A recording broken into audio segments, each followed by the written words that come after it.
Hi there, hope you're having a great day so far. Well, the COVID-19 era is going to be one that children will remember, but as being the point in time that they missed out on many things, and mostly the things that mean a lot to them.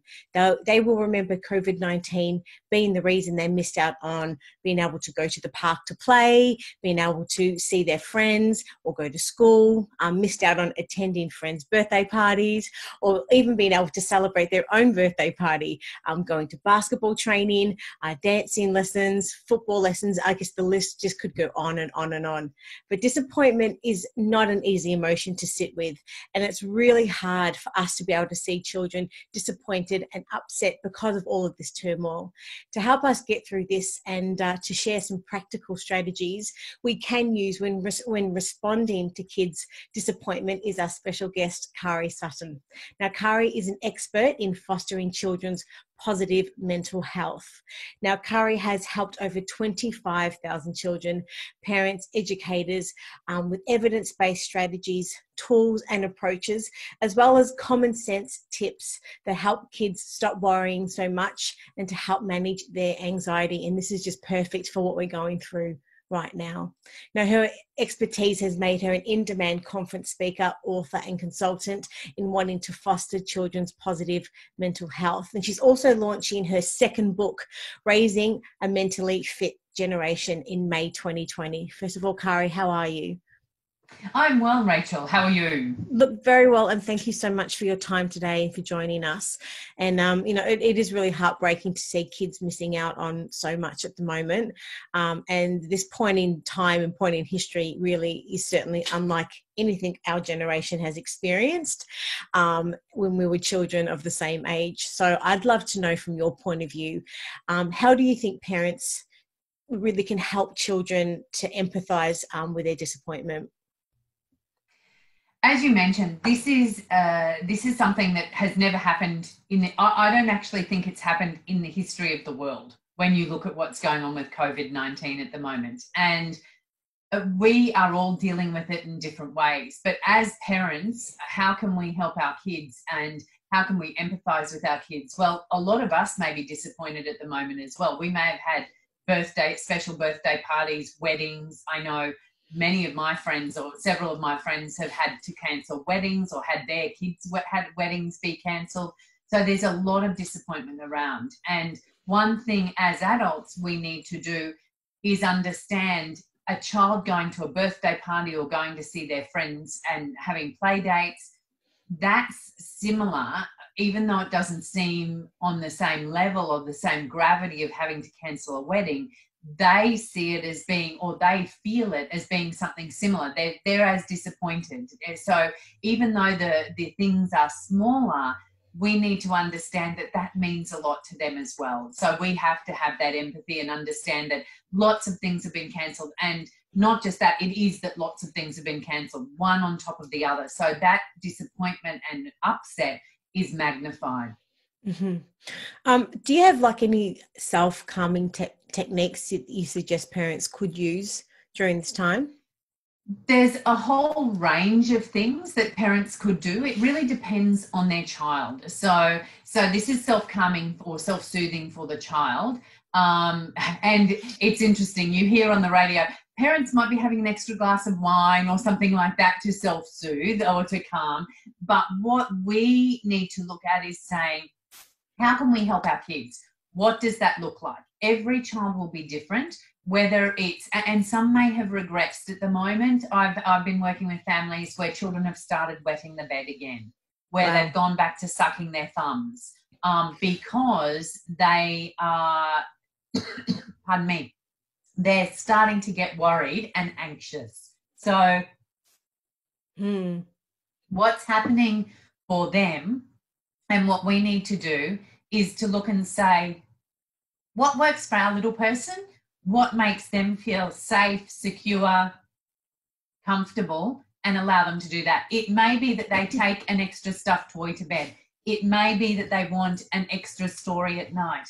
It may be that they want you to be in there as they're going to sleep. Whatever it is, and I'm not saying give in to every demand, but we need to be really aware that at this point in time, just like we're feeling anxious and a little uncertain, they will be feeling even more anxious. So we just need to know what does our child find soothing, and how can we help them have more of that. Okay, so it's not about applying any new techniques, it's about understanding the child and what has worked previously in the past and applying that technique. Absolutely, because the thing with applying new techniques at the moment, that's just an added layer of complexity for them to deal with.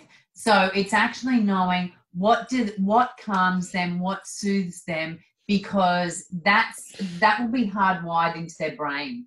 And when that's hard, when we tap back into that, that's when the brain will relax, actually allow us to relax, or the children to relax and go, you know what, I'm safe. It's going to be okay. Okay. Well, I guess looking at it from a different perspective altogether, this is a question. Do you think that parents can also use this time to help teach their kids how to deal with emotions and disappointment? This is a critical time for us to be able to help our kids deal with those emotions.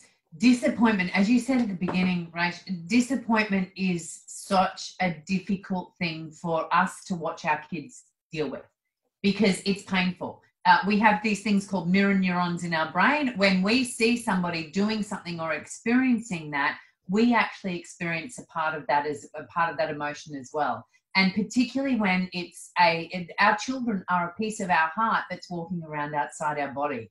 And when they're experiencing the disappointment and they're so upset about things, it's hard for us to watch. But instead of jumping in and rescuing them and then go, oh, well, look, I'm going to buy you a huge piece of Lego, a huge Lego kit, and you're going to do that.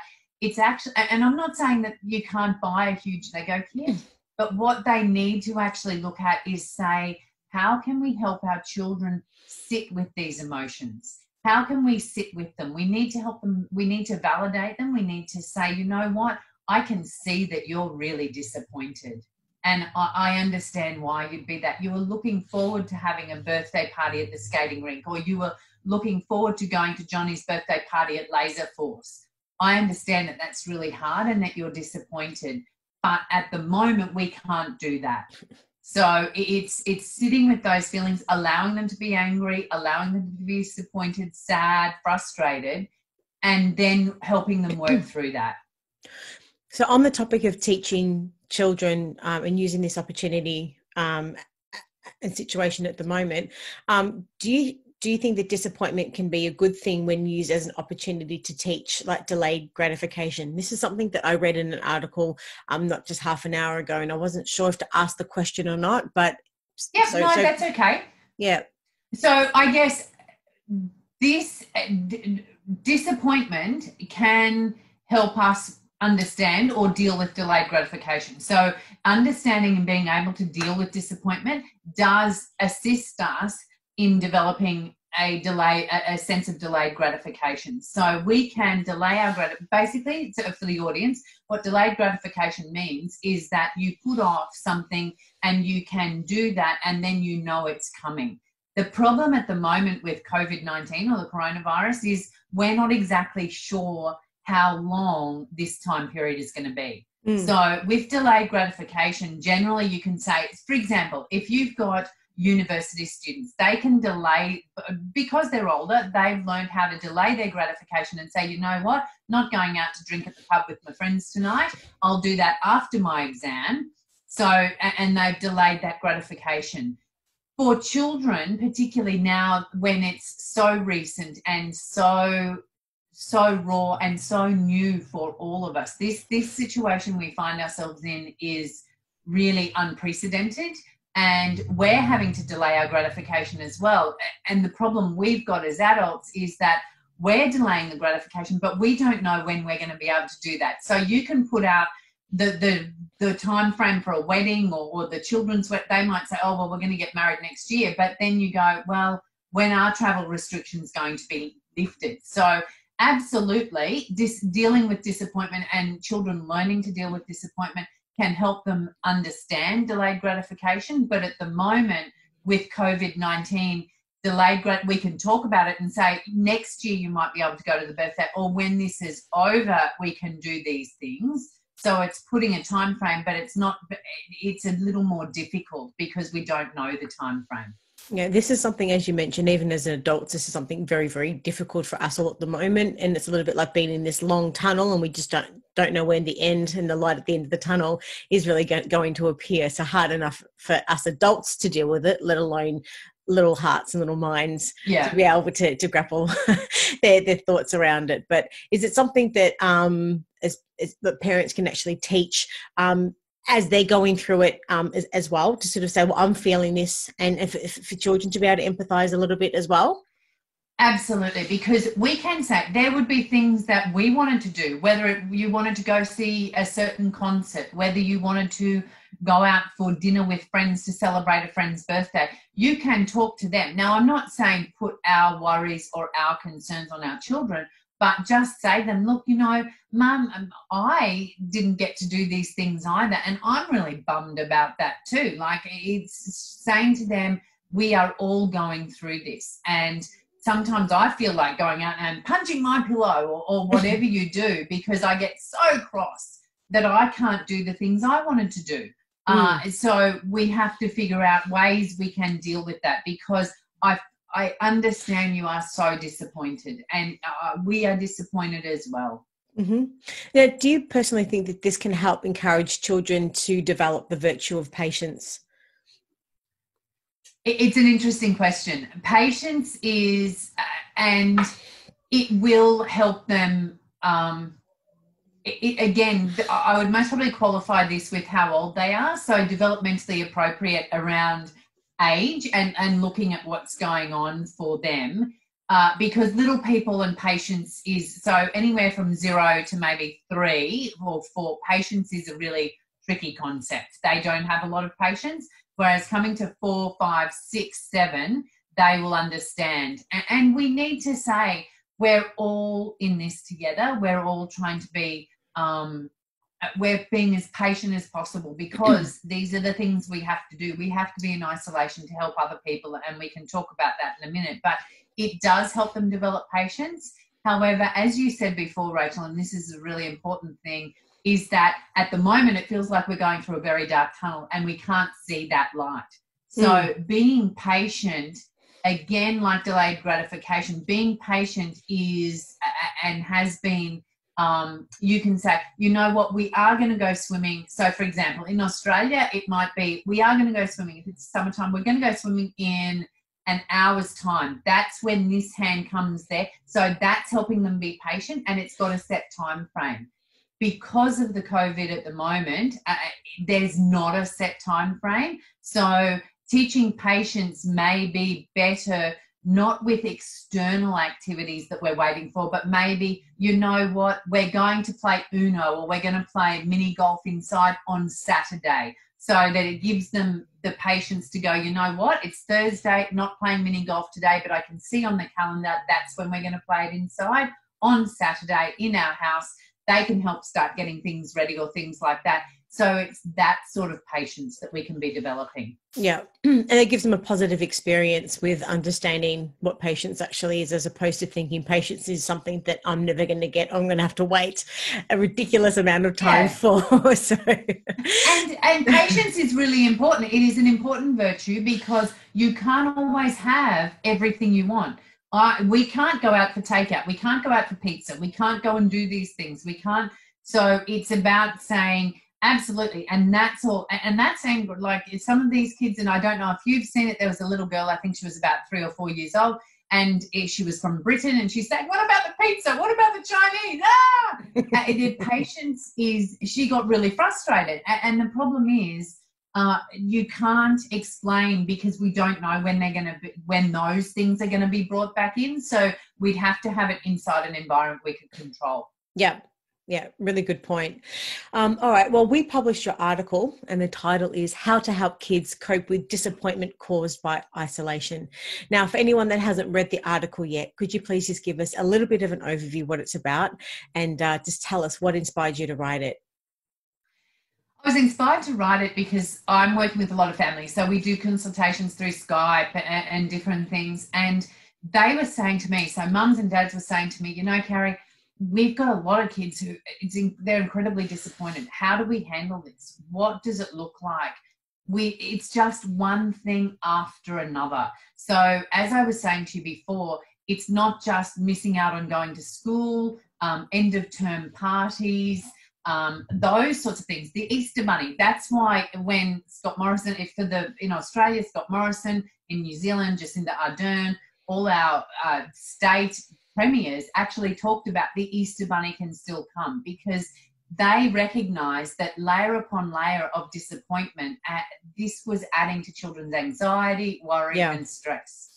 And so parents were asking me, what do we do? And I thought, if some parents are asking me that, there's obviously a need. And that's why I reached out and said, look, can I help them? Can I help your audience and our audience talk about that? And one of the things I guess I really wanted to be upfront about was we had to be honest with the kids.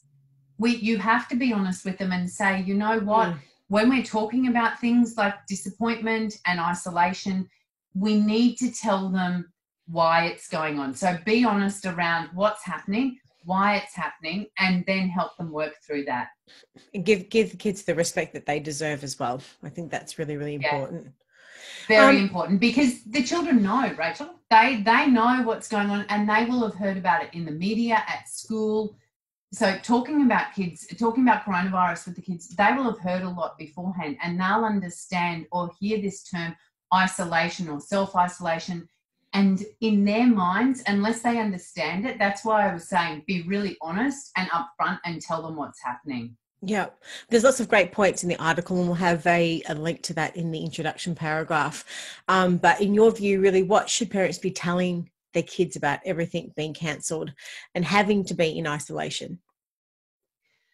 The main thing, and I've seen this on memes on the internet and everywhere and things like that, it's really looking and saying self-isolation, it's an act of kindness. We are actually doing something good for other people. So yes, you see about nurses that have to go to work. We're actually making nurses and doctors' jobs easier.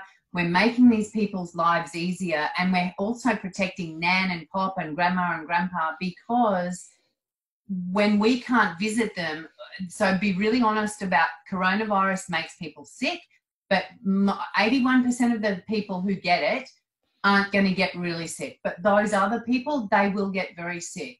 So what we have to do, the older population, we need to stay away from Nan and Pop and Grandma and Grandpa. That's why we're self-isolating from them. That's why we couldn't have them over for Easter. That's why we may not be able to celebrate their important birthdays or things. So really upfront about that, but then saying, you know, why we can't go to soccer training, why we can't go to ballet or gymnastics or go to school at the moment. What they're talking about is making people's lives easier. So the nurses, doctors, all those sorts of things, we're doing our part. That's why we're self-isolating. It's an act of kindness, because we don't want to spread the germs, and we also don't want to get it, but we don't want to spread germs or be out there and doing those sorts of things. So this really is teaching kids empathy. Yeah, very much so. It's teaching kids about saying, you know what, other people are doing it tough. Other people need to be protected.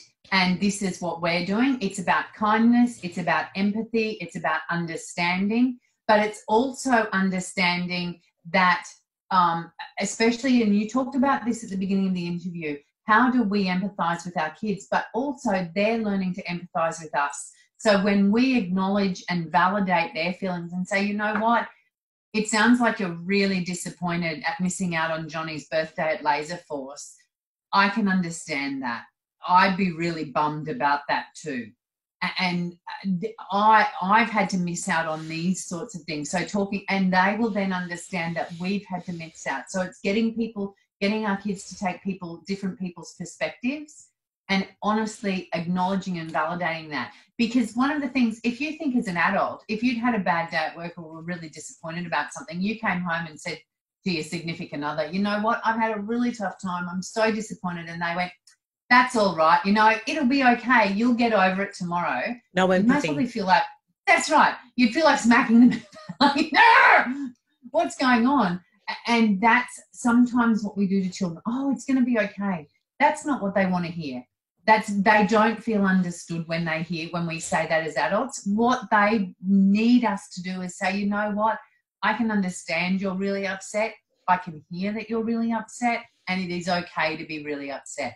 Then, as you said before, how do we help them cope? We sit with that emotion with them. We don't have to talk to them.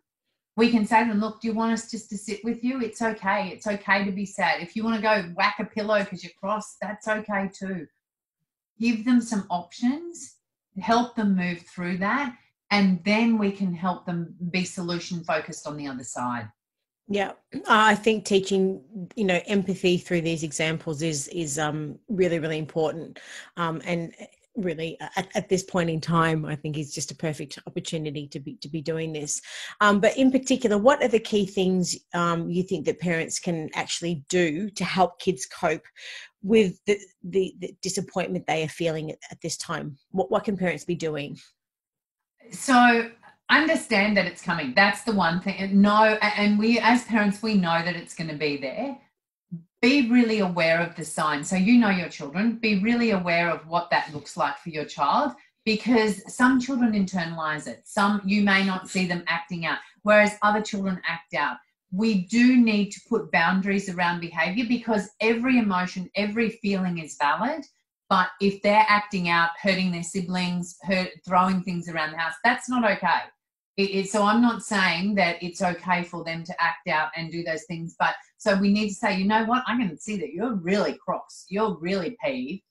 That is absolutely okay. Go outside, so to the backyard, not breaking self-isolation, but go kick a ball, punch a pillow, do something, get that out.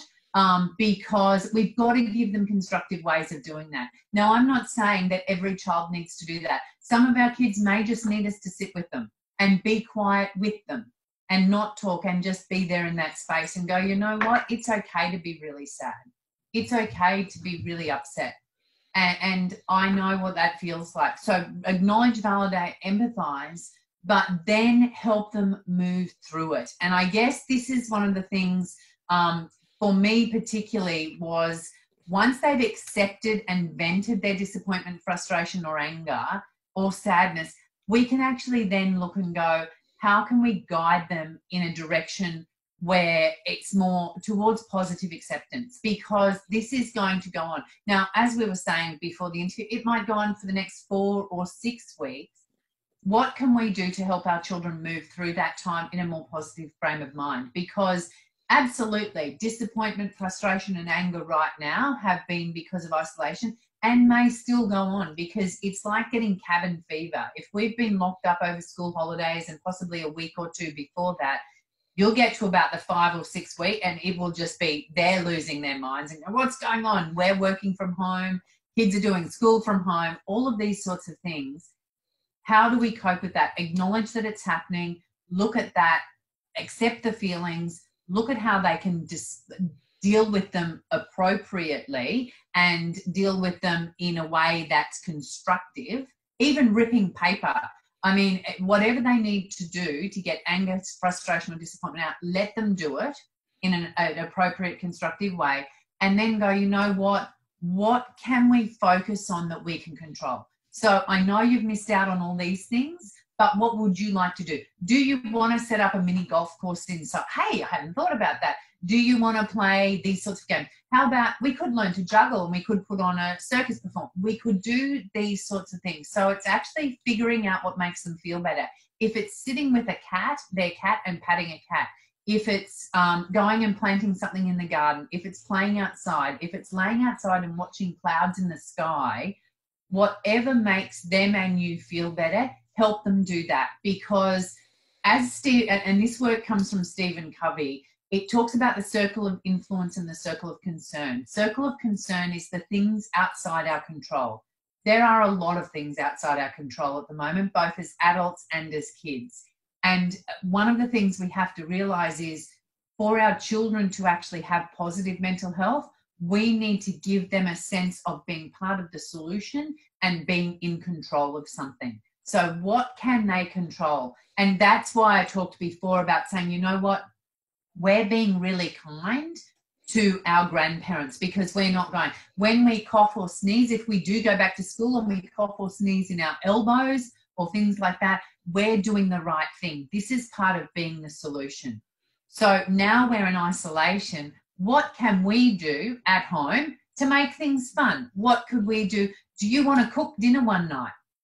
Or give that to the kids? And again, all age appropriate. So we're not giving 2 or 3 year olds that choice, but we're saying, what would you like to do? As a family, we come up with different things that make them feel better, that give them some power and control, that they can do things. It could be like writing letters to neighbours. It could be writing letters or doing video calls with grandma and grandpa and saying, look, this is what we did today. It could be drawing pictures and putting them in the windows. So when other kids are walking around the streets, if they're doing things like that with their families out on exercise, it's just ways of keeping that connection happening, but also giving them things that they can control, they feel good about, and then making a positive difference in other people's lives. Mm-hmm. So you're saying it's to listen, it's to validate, then give them some control. And just on the middle part, I don't know if I've asked this question earlier on, but why is it so important to validate their feelings as part of this process? Because ultimately, it's exactly as I described to you. If we came home as adults and said, you know what, I was so looking forward to this promotion. I interviewed well. I thought I had it in the bag. I dressed up, like I did all of these things, thought I nailed it, but I didn't get it today. And you come home and you say that, and as an adult, if the other adult responds and goes, you know what, it sounds like you gave it your best shot and it sounds like you're really upset. Do you want to talk about it? You feel heard. But if they said to you, you know what, you gave it your best shot. In 6 months' time, I'm sure you can do it again. You know what, get over it. Obviously, they're not worth you. It's okay. There's other fish in the sea or things like that. You don't feel heard. Mm-hmm. The critical part about validating children's feelings is that they feel heard. And that's one of the major things. So acknowledging them, validating them, and empathizing means that our children, no matter how old they are, feel that we've heard them. It's again like being in a safe pair of hands.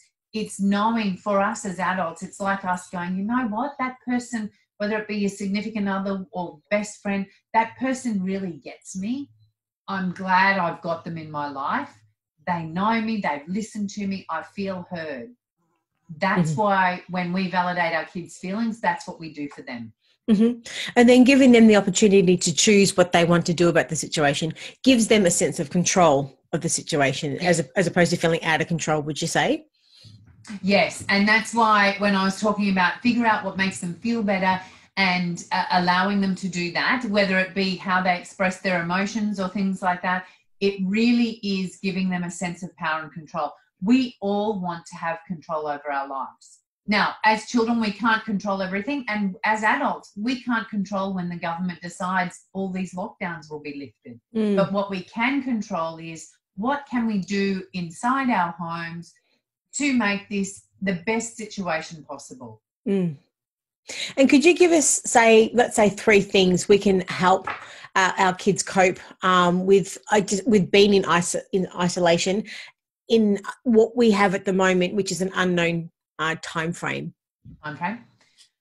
One is that hope that it will end. So talk to them about, look, there is conversation around it is going to end. So give them hope that it's going to end and say, I will be here with you. We are in this together. So 1, again, explain what's going on, why it's going on and why we're doing it, kindness and empathy. 2, it is going to end. And that time frame, we're not sure what it is, but it is going to end. So giving them that hope and optimism. And then 3, really looking at the things you can do that are outside, not outside the box, but things that are outside their normal. So it may be that you don't often go down and lay outside on the grass and stare at clouds in the sky together. So it's just finding different things that they can be grateful for, that they can hang their hat on that are enjoyable, because ultimately it could be going and looking for, now again, this is for younger children, looking for ladybugs in the garden, or those sorts of things.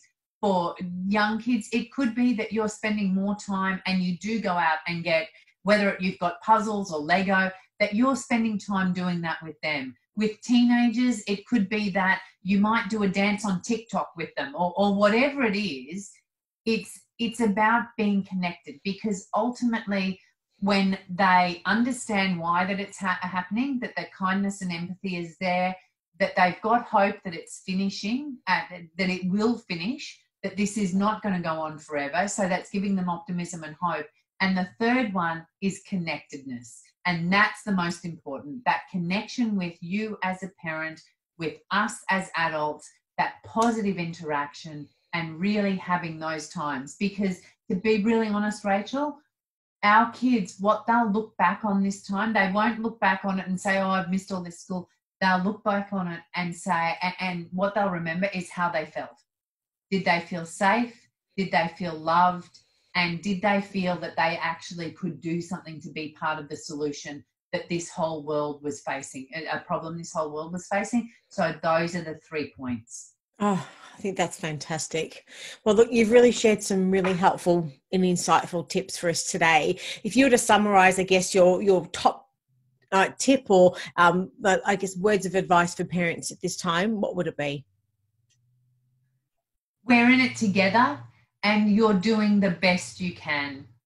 Please don't beat yourselves up. Working from home, schoolwork from home, financial worries, all of these things have come tumbling down. This is a time in history that there's been untold things that we never thought we'd experience. You are doing the best you can. And if you love your kids, that's the main thing, because that's what they'll feel. They'll feel your love. They will feel that you care for them. And that's all that you need to do.